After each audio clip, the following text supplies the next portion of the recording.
Adiatab A3500 er ný spjaldtölva frá Lenovo. Hún er tilraun þeirra til að koma með nothæfa spjaldtölu fyrir minni en 20.000. Hingað til hafa tölvur á þessu verðbili verið frekar mikið rusl, skelfilegir skjáir, allt og kraftlausar og illa smíðaðar.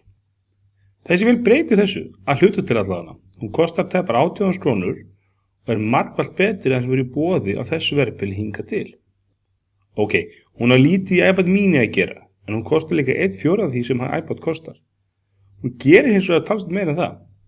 Skjárinn er 7 tummu IPS skjár með 1280 x 800 upplöst og er bara þokkalegur, bjartur og skarpur og virkar vel frá flestum sjónarhornum. Aflið er líka nógu gott. Hún ræður vel við einfaldari forrit og leiki og leikir á borðið Punch Quest gerðu fullkomlega og meira sem að flóknari leiki eins og FIFA og Angry Birds Go kom mjög vel út. Sama saga með vídeospilun.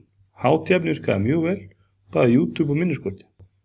Fyrir ykkur sem viljið eitthvað stærra en símaskjáin til að skoða kattavídeó á Facebook eða jafnvel auka tölvu á heimilið sem að má detta í gólfið, þá er Adiatab A3500 fínasta vél fyrir peningin.